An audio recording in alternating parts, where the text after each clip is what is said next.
అందరికీ నమస్కారం. నేను మీ గంటి ఉష. నా మిత్రులకి, శ్రేయోభిలాషులకి, సబ్స్క్రైబర్స్కి, నా వీడియోస్కి మంచి కామెంట్స్ పెడుతూ ప్రోత్సహిస్తున్న మీ అందరికీ కూడా నా శుభాభినందనలు మరియు కృతజ్ఞతాభివందనాలు తెలియజేసుకుంటున్నాను.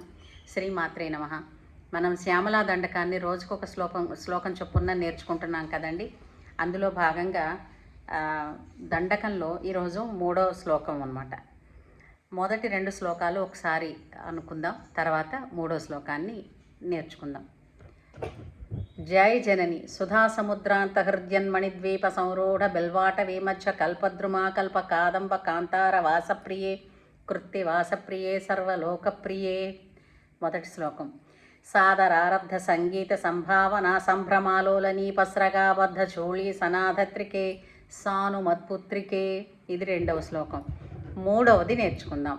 శేఖరీభూత సీతాంశు రేఖామయూఖావళీనద్ధ సుస్నిగ్ధ నీలాలక శ్రేణి శృంగారితే లోక సంభావితే.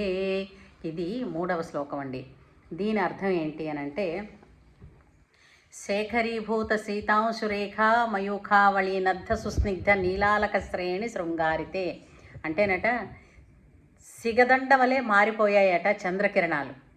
అంటే తల మీద చంద్రుణ్ణి ధరించి ఉంది కదా, ఈమె కాదు, ఈశ్వరుడు కూడా చంద్రుణ్ణి తలపై ధరించి ఉన్నాడు కదా.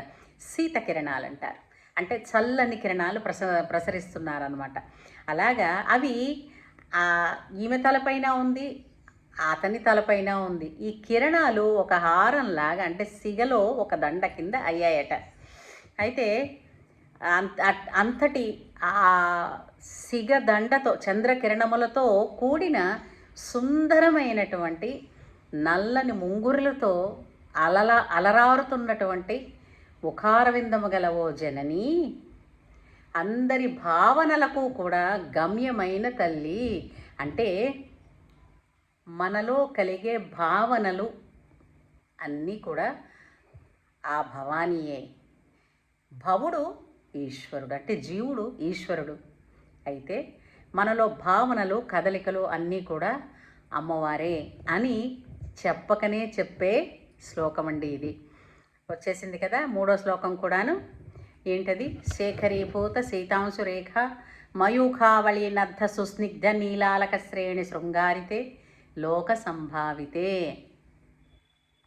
శ్రీమాత్రే నమః. తర్వాతి శ్లోకం మరో వీడియోలో నేర్చుకుంటాం. ఉంటాను.